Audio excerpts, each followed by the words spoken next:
Astrid, leader of the Dark Brotherhood, master of manipulation. She's not just another Skyrim villain. She's a woman who built her empire in the shadows of Skyrim, who gave the Brotherhood new life through blood and betrayal. Ruthless, charismatic, and calculating, Astrid is the kind of character who doesn't just kill, she deceives and controls. But beneath her captivating aura and vicious authority is a deeper profile. Astrid isn't moved by money or blood. Those are just byproducts of her barbaric drive. She's compelled by colder intentions. A malignant heart, a fear of losing control, and a belief that her self-determinate leadership trumps the traditions that formed her family. When the old ways return and challenge her throne, Astrid doesn't bend. She annihilates everything around her. And in the end, her legacy is scorched into the ruins that she left behind. This is Astrid, laid psychologically bare. Before the sanctuary, before the blood and betrayal, there was one moment that shaped everything. Her first kill was her uncle, a man who made an unwanted advance. She doesn't dwell on the moment. She doesn't frame it with tears or guilt. She simply states it as if it were obvious. But beneath that cold delivery is a seismic event, a moment of trauma and transformation. Killing her uncle wasn't just a reaction. It was a declaration, a message written in blood. No one will ever have power over me again. From that day on, Astrid stopped viewing vulnerability as something to be healed. She viewed it as something to be preempted, punished, and destroyed. She embraced violence not just as survival, but as structure. Her world would no longer be divided between predator and prey. It would simply be ruled by the one who struck first. And in time, she would teach others to live the same way. This origin bleeds into everything. Her need for control, her suspicion of intimacy, her coldness even towards those closest to her. It's the focal point of her emotional numbing, her manipulation, her obsession with rewriting tradition to suit her. It's why she doesn't trust the Night Mother, why she fears the listener, why she turns prophecy into threat and faith into fraud. Astrid's past doesn't just explain her, it creates her. And it explains why, even as she burns alive, she does not plead, she commands. She holds on to control, even when the only thing left to control is the way she dies. Astrid is not a mystery of the heart. She is a calculation of the mind. And at the center of that calculation sits the dark triad: Narcissism, Machiavellianism, and Psychopathy, a trio of sinister traits first mapped and illustrated by Dr. Delroy Paulus. Psychologists use the dark triad to describe those who lurk in the shadows of life, deceiving without guilt, and seeing others as tools to be used. These aren't just psychological traits, they're weapons. And Astrid doesn't just use them to cut and stab at the fabric of her reality. She embodies them. Narcissism lies at the root of her self-image. She doesn't just lead the Dark Brotherhood. In her mind, she is the Dark Brotherhood. Her identity is inseparable from its survival, but even more so from her supremacy within it. She doesn't reject the Night Mother because she doubts the old ways. She rejects her because the Night Mother is a threat to what Astrid feels she is built. Astrid's confidence is theatrical, but beneath it lies dread. She cannot stomach the thought of being overshadowed by a prophecy she doesn't control, or a listener she didn't choose. When she orders the assassination of the Emperor, it isn't to honor Sithis or the family, it's to crown herself. What you're seeing isn't loyalty or vision. It's narcissistic entitlement, cloaked in wicked ceremony.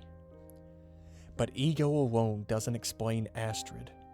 Her greatest weapon is calculation. Machiavellianism, the trait defined by strategic manipulation and deceit, runs through everything she does like an unholy commander of an existential war. She brings the Dragonborn into the Brotherhood not with trust, but with psychological pressure. She infamously stages a hostage scenario, forces a kill, and presents the illusion of choice, all of this while watching, testing, and enjoying. She doesn't foster loyalty, she fabricates control. Astrid doesn't punish Cicero because he's dangerous, but because he's unpredictable. Her contracts are curated, her circle carefully shaped. This is how she keeps power. Not by inspiring others, but by staying 10 steps ahead and keeping everyone one wrong move from death. And in the mind of Astrid, people are not comrades. They're levers. And when they stop working, she pulls the plug. Psychopathy completes the picture of the dark triad. Not the Hollywood slasher kind, but the clinical coldness that operates without empathy. Astrid isn't reckless or bloodthirsty. She's surgical. Her betrayals are precise. Her decisions brutal but elegant. She orders death without hesitation and watches loyalty decay with no visible grief. Even her relationship with her husband, Arnbjorn, feels more like alliance than affection. There's no softness in her leadership, no room for moral value. And when everything collapses around her, she doesn't beg, bargain, or break. She immolates herself, alone. A final act, not of sorrow, but of control. A last chance to own the narrative before it's stripped from her fleeting existence. These three traits don't simply orbit her personality. They are her personality. She is not a woman seduced by darkness. She is a woman who refined it. A manipulator of perception, a controller of outcomes, a leader whose fall was scripted by her own refusal to be anything less than the infallible mistress of the night. Powerful people are rarely fearless. More often, they are defined by fear, refined by it, armored in it, driven to dominate because of it. Astrid is no exception. Behind the savage majesty of her voice and the precision of her violence is a woman haunted by a fear she never names but always obeys. The fear of being irrelevant. Astrid's need for control is not born from confidence. It is born from the terror of being forgotten, replaced, or rendered obsolete. Her narcissism could never handle such a fate. She fears being a servant of tradition rather than its author, a character in someone else's prophecy, a footnote to someone else's legacy. The Night Mother, Sithis, Cicero, even the Dragonborn, they all threaten to supersede her glory. And Astrid would rather burn everything down than be written out of her own story. This fear manifests most clearly in her betrayal of the Dragonborn. Betraying the Dragonborn was not just to save the family, it was to eliminate the listener. The listener is not just a role. It is the one thing Astrid can never be. It is chosen, untouchable, woven by fate determined high above Skyrim. She cannot shape it, claim it, nor install it like she does everything else. And for a woman whose world revolves around power, that lack of control is equivalent to death. Psychologically, this is the shadowy side of narcissism. Ego-dependent self-worth. Astrid needs to feel irreplaceable because deep down she knows that she isn't, but she does everything to delude herself into thinking she is. She builds a kingdom of loyalty, but never trusted. She surrounds herself with killers, fearing their opinions more than their daggers. She anoints herself queen of the night, but she cannot sleep peacefully in it. Then there's the deeper layer, the threat posed by the return of the old ways. The Night Mother doesn't just symbolize tradition. She represents a past Astrid cannot control, a voice that cuts through the hierarchy Astrid has built, bypassing her entirely. It is divine interruption, and to a woman who thrives on total narrative control, this is nothing short of observational terror. Even her act of self-immolation, poetic as it is, reeks of insecurity. It's not just a final act of defiance. It's a desperate attempt to choose how she's remembered. She knows she's lost, but she refuses to be seen as the one who was cast aside. She becomes the martyr instead of the memory. In psychoanalytical terms, this is legacy preservation under ego threat, a textbook move for those with high narcissistic traits under terminal stress. In the end, Astrid's greatest fear isn't death, failure, or judgment. It's insufficiency. And it is that fear, not her ambition, that ultimately writes her downfall in ashes and shadows. Astrid's failure wasn't written in prophecy. It was written in contradiction. She is a woman who leads a cult of tradition while systematically slaying the very rituals that gave it life. She commands killers in the name of Sithis while silencing the one voice that speaks for him. She demands loyalty yet trusts no one. And in the end, her greatest conflict isn't with the Empire or Cicero or even the Dragonborn. It's with herself. At her core, Astrid is torn by her narcissistic delusions, the matriarch and the usurper. One clings to the image of a guiding mother, a protector of the family, a leader who keeps the brotherhood alive. The other is the shadow behind the throne, paranoid, possessive, obsessed with power, rewriting sacred law into her own voice. She is a living replacement of the Night Mother, or at least she tries to be. But where the Night Mother whispers truth, Astrid whispers control. Where the Night Mother selects, Astrid seizes. These realities cannot coexist, and as the listener rises, the gap between them becomes unbridgeable. She tells herself that she acts for the Brotherhood, but her decisions consistently serve her ego rather than her family. Killing the Emperor is framed as a power move for the family, but in truth it's a desperate grab to immortalize herself in the Order's mythos. She doesn't want the Brotherhood to thrive. She wants it to thrive under her. This is what psychologists call self-concept fragmentation, when the story you tell yourself no longer aligns with the reality you're creating. It leads to breakdown, despair, and in Astrid's case, self-destruction. There's also a subtler battle raging in the sanctuary of her mind between legacy and faith. Astrid grew up in a cult that worshipped blood, silence, and fate. But she no longer believes in fate, or at least, not when she doesn't author. She scoffs at the Night Mother, undermines the listener, and replaces divine selection with pragmatic hierarchy.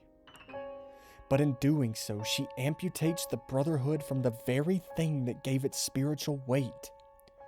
She turns a covenant into a contract. And deep down, some part of her knows what she's done. This is why her final moments feel like both a confession and a coronation. She dies not just in fire, but in contradiction, begging the listener to fulfill the very destiny she tried to erase. Her final words are not bitter, but reverent. And behind them lies the desperate mentality of a woman driven by the dark Triad. Astrid wants to make this about her, even as she lay dying. It's not just a breakdown, it's a reconciliation, too late to save herself, but just in time to make sure you see her. At the forefront of her apology for betraying you is the very fact that you're even there, eyes on her. This is not penance, it's performance. She doesn't beg for forgiveness behind closed doors. She waits for the listener to arrive, to kneel beside her charred body, to hear her final breath as she reframes the story one last time. She doesn't want to be forgotten. She wants to be remembered on her terms. And so, even in death, Astrid finds a way to remain center stage. Astrid survives not through strength or skill, but through strategy. And strategy, for her, is psychological armor. Her life is a fortress of defense mechanisms, reflexes that protect her from shame, vulnerability, and the truth of what she's become. Foremost among them is rationalization. Every betrayal, every deviation from the brotherhood tradition, every manipulation of her inner circle is justified with the same phrase: for the good of the family. But this isn't altruism, it's narrative control. It allows her to silence the part of her that knows better, the part that remembers when she still believed in the Night Mother, in fate, in something greater than herself. By reframing selfish ambition as sacrificial leadership, she protects her self-image while poisoning the very roots of her brotherhood. Then comes projection, Astrid's go-to weapon when paranoia starts whispering in her ear. She labels Cicero insane, disloyal, dangerous, when in truth, it's her own position that's unstable. She mocks the Night Mother as a corpse in a coffin, while embodying the same cold silence she ridicules. She suspects betrayal in everyone, not because they are traitors, but because she is. And beneath it all is her deepest, most destructive mechanism: emotional numbing. Astrid has trained herself to kill feelings before they can form. This didn't start with the Brotherhood, it started with her uncle, the man who made an unwanted advance, the man she killed, her first kill, and the first moment she realized that dominance protects better than vulnerability. Since then, Astrid has buried tenderness beneath blade and fire. Love becomes possession. Loyalty becomes dominion. She doesn't feel less because she's strong. She feels less because she made herself that way. These mechanisms allow her to move through a world of shadows without breaking. But they come at a cost.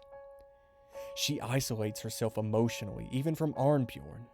She pushes away those who offer real connection. She can't accept the listener, not because they're unworthy, but because their power is not a product of control. It's chosen. And Astrid cannot process what she cannot dominate. So instead, she builds walls, rationalizes betrayal, projects instability, and numbs whatever's left. Astrid doesn't just kill her enemies. She kills the parts of herself that might ruin her illusion of power. Astrid is the embodiment of the dark triad model. The traits don't stay buried in her psyche. They play out in the way she moves, talks, leads, and destroys. Her leadership style was built on what researchers call dominance-oriented social strategy. She establishes early and absolute control. When the Dragonborn wakes up bound and hooded in an abandoned shack, Astrid doesn't offer trust or invitation. She offers a test, one soaked in blood and spectacle. This is not about initiation. It's about subjugation. Astrid frames the Brotherhood as a family, but she rules it like a dictatorship, an overreaching mother keeping her children obedient through scarcity of affection and precision of fear. She praises sparingly, controls information, and designates herself as the sole judge of loyalty. This mirrors psychological models of coercive charisma, a leadership style where admiration is manufactured through fear, dependency, and controlled intimacy. She also maintains tight control over narrative flow. She speaks first, explains last, and decides who hears what. Cicero's madness, she defines it. The listener, she denies it. The Dragonborn, she decides their role before they even enter the sanctuary. This is classic Machiavellian gatekeeping, weaponizing knowledge to shape the perceived truth. And it works. By the time the Night Mother speaks and fate begins to slip from her grasp, Astrid is already unraveling. In relationships, her pattern is the same: utility over intimacy. Her bond with Arnbjorn is rooted in shared power, not emotional connection. He's loyal, yes, but also manageable, predictable. Her relationship with Cicero, by contrast, becomes volatile the moment he proves ungovernable. Astrid doesn't handle unpredictability. She eliminates it. Astrid's dialogue further reveals a pattern of tactical flattery and low empathy exchanges. She exalts the Dragonborn's accomplishments only when it benefits her control of the situation. Her compliments are always leashed commands. Even her rare softness, like her final words, is shaped by image preservation, not genuine connection. These behaviors aren't spontaneous. They're scripted survival. Each calculated move, each betrayal masked as leadership, each rejection of tradition in favor of power, it all flows from a mind conditioned to dominate or be destroyed. Astrid isn't impulsive. She's architectural. She builds systems where she is the axis. And when those systems begin to fail, she doesn't adapt. She burns them. Astrid is often remembered as a traitor, a leader gone rogue, a woman consumed by ambition. But that's only the surface. Beneath the betrayal lies a personality structured like a weapon, sharpened by trauma, tempered by control, and guided by the darkest strategies the human mind can form. She is the embodiment of the dark triad, but not in isolation, in balance. Her psychopathic detachment is what makes the other two traits possible. It is her lack of emotional conscience that enables her narcissism to stretch unchecked and her Machiavellianism to operate without hesitation. And while narcissism shapes her self-image, it's Machiavellian pragmatism that keeps her functioning. It allows her to temporarily silence her ego when survival demands it. It's how she can kill the Emperor in the name of the Brotherhood, even as she schemes to rewrite its legend around herself. It's how she can burn alive and still apologize, not to atone, but to retain control of the narrative. This is the paradox of Astrid, a narcissist willing to appear humbled so long as she remains center stage. Her life is not driven by chaos, but by cold design. She selects people for their usefulness, edits truth to fit her hierarchy, and snuffs out the unpredictable. Everything must orbit her. And when prophecy, tradition, and divine selection slip from her grip, Astrid does not adapt. She self-destructs. Even her death is rooted in the traits of the Dark Triad. A curated blaze of martyrdom and image preservation designed not to make peace with Sithis, but to make peace with herself. To be remembered not as the one who failed, but as the one who chose. In the end, Astrid is exactly what we expect a woman whose mind is subject to the Dark Triad to be. She's a masterpiece of psychological survival, executed through cold, calculated will. She is the mother of a broken family, the usurper of a sacred order, the shadow of a god she tried to replace. And she is, to her final breath, in control.